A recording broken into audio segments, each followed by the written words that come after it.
Good morning, students. In our previous lecture, we have discussed about management principles, their meaning, features, and significance, and a basic introduction to Henry Fewell. Henry Fewell became famous as father of management. He was a mining engineer and he has given 14 principles of management as well as functions of management.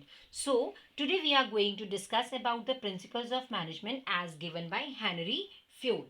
Henry Fewell has given 14 principles of management. These principles are division of work, authority and responsibility, discipline, unity of command, unity of direction, subordination of individual interest to the general interest, remuneration, centralization and decentralization, scalar chain, order, equity, stability of tenure of personnel, initiative, and spirit de corps. Today we are going to discuss first 7 principles of Henry Fewell. First principle is division of work. This principle states that whole work is to be divided into small tasks. That first of all, what is the full work? Whole work, we have to divide that work into small parts or small tasks.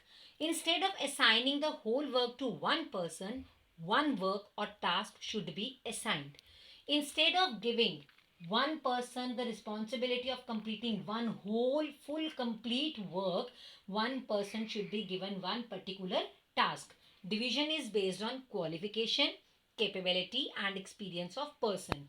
How the work should be divided? It should be based on the qualification of the person, the capabilities and experience of the person. Not only factory work but also managerial work to be divided. Henry Fewell was of the opinion that we should not divide only the factory work. That means where actually work is done on machinery. We should not only divide that work, rather we should divide the managerial work also, where we are using mind and thought process. Examples: bank, schools, hospitals, and even our own homes. You can see division of work in all these sectors. Like in banking sector, you can see one person is having the duty of collecting cash from the persons only. One person is on the duty of issuing DDs or checks only. One person is on the duty of locker facility only. In the schools also, you can see that all the teachers have been allotted different subjects as per their qualifications to teach you. So bache, the main point of division of work principle was that the work should be divided, the whole, it should not be on the basis of whole of the work should be divided among the employees, so that each and every person should do his part of work. In our previous lecture, I have given you one example of pen making company, in which I have said like one person is having the duty of having the task of making refills only. One person is on the duty of making body of the pen only. One person is of the duty of putting the refill into the pen body. Then one person is putting the pen into the envelope only. So one person is doing the packing work. That means by dividing the work, there are many reasons why we divide the work. By dividing the work, we are making the work easier for the person also, and it will be beneficial for the organization also. So you can see in this example also, I have given you a figure. Each worker has a specific task. The person who is holding a particular tool, that person is doing that particular work only. Then is division of work. What are its positive effects and what are its negative effects? So first of all, we are going to discuss positive effects. That means what will happen if we will follow this principle. First, a positive effect is specialization. If we will follow the principle of division of work, that means one person is doing one particular task. It means the person will become specialized in doing that particular task. No doubt he will take a day, 2 days, few days to learn the things, but slowly by doing the work again and again, he will become specialized in that particular work. Second is improves efficiency. That means he will do the work with proper efficiently without wasting resources, or with minimum resources he will do the work. Negative effects. First, negative effect. Negative effects mean what will happen if this principle will not be followed. First negative effect is lack of efficiency.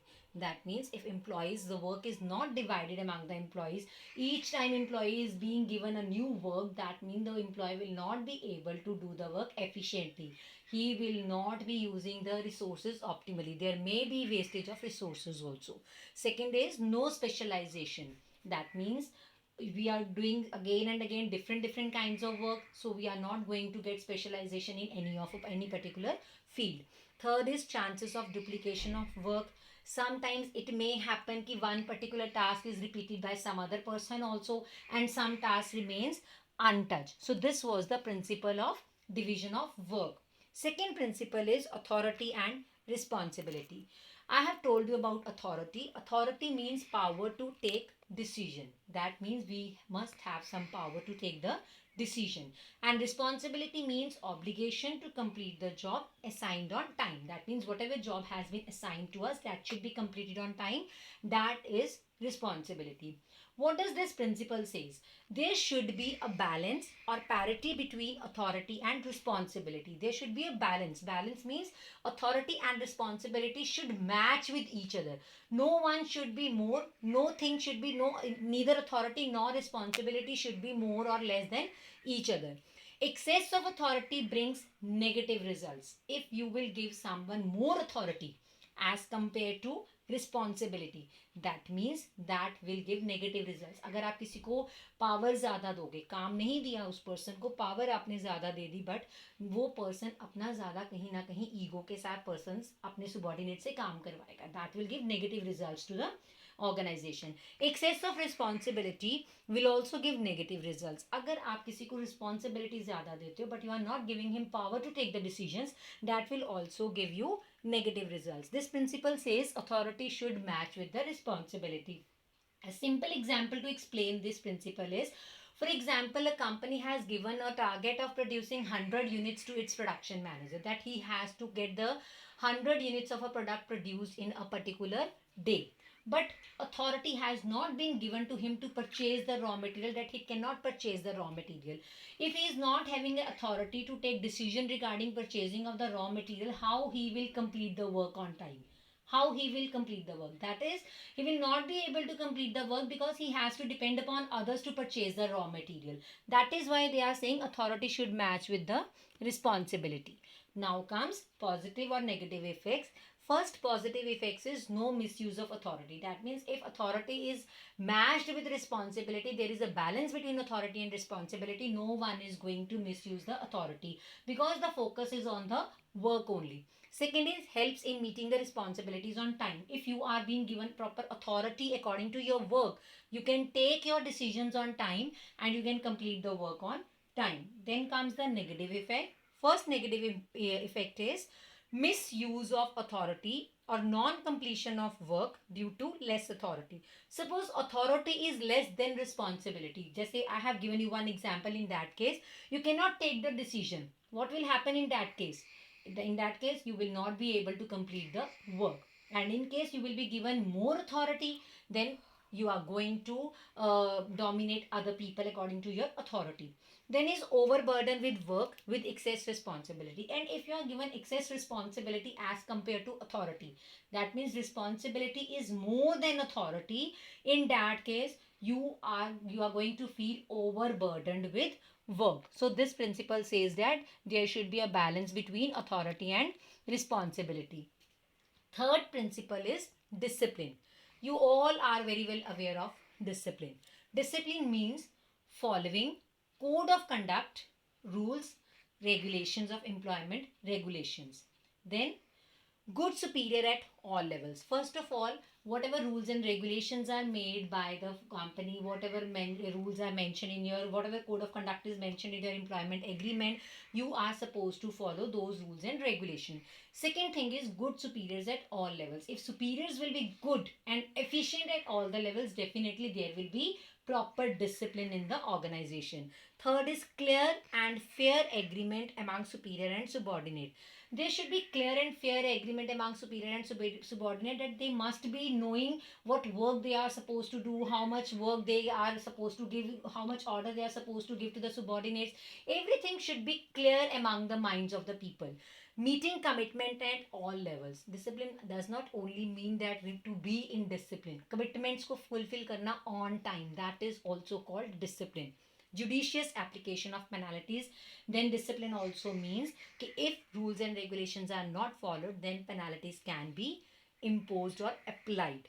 In simple words, the principle of discipline says that everything in every work, every person in the organization should follow the rules and regulations framed by the organization. Superiors should be there at all the levels. There should be fair agreement and commitment should be fulfilled on time. And if they are not fulfilled, penalties must be imposed. Now comes the positive effects of this principle. First is systematic working. You are very well aware if there will be discipline, obviously the work will be done systematically. Second is improves efficiency. Superiors at all the levels. We have talked about this point in the meaning of the discipline. I have told you there that there should be superiors at all levels. That means अगर superiors वहाँ पे होंगे, they will be supervising the work done by the subordinates. And subordinates are very well aware that their work is being observed. So they are going to use minimum resources without wastage and they are going to improve their efficiency.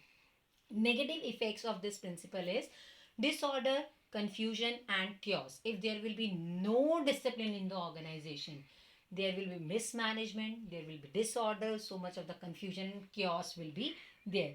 Then definitely wastage of resources will be there and the work will be delayed. Next principle is unity of command. The principle of unity of command says employees should receive orders from one boss only. That means there should be one boss only who is going to direct the employees or workers what they are supposed to do. They are accountable to one boss only. Accountable means answerable for what they have done. So the employees are answerable to one boss only. This principle says that basically there should be one boss for one person. If multiple bosses will give orders to the employees, they will be in confusion whose order they are supposed to follow.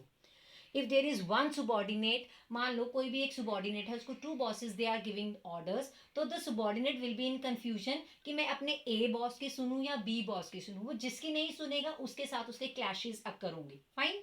So you can see in this example, the right approach says the red one is superior, the green one is subordinate. There is one superior, one red dot, three subordinates are there. One superior can give order to many subordinates. And in the wrong approach, two superiors are there, they are giving, there is a very crisscross of orders and directions to the subordinates. That means this is a wrong approach. Subordinates will be in chaos whose order they should follow. So the principle of unity of command, the positive effects of this principle says no confusion in the minds of subordinate. If we will follow this principle of unity of command, that means subordinates are receiving orders from one boss only. So there will be no confusion in the minds of subordinate regarding whose order they are supposed to follow. Second thing is no ego clashes. No ego clashes. This ego clash occur among the superiors. Both the superiors will try कि उनका order follow हो. अब employees जिसका order follow करेंगे, that will feel himself to be very superior और वो कहीं ना कहीं ego clashes occur करेंगे. But if the unity of command principle will be followed, there will be no such ego clashes. Third is improve effectiveness. Work effectiveness increase होते हैं, targets on time complete होते हैं because workers know what they are supposed to do, what orders are being given by their superiors. Negative effects are creates confusion. सबसे पहले it will create confusion in the mind of the subordinates whose orders they are supposed to follow. Employees will be in chaos if they will not follow the orders of A will feel upset. If they will not follow the orders of B will feel upset. And in both the cases, who will have to suffer? Who will suffer? Only employees will suffer. There are ego clashes also. Like I have told you, the superiors will try कि my order should be followed, my order should be followed. Difficulty in maintaining discipline because everything will be in confusion. Every person will be in confusion what to do, what not to do. So there will be difficulty in maintaining discipline also. And subordinates will get a chance to escape from responsibilities. That means subordinates will not complete their works, they will not complete their targets, and they will get a chance to play the blame game. I have not completed the work because I was completing the order given by first boss. I have not completed your work because I was completing the work given by the second boss. So we should follow the principle of unity of command in the organization.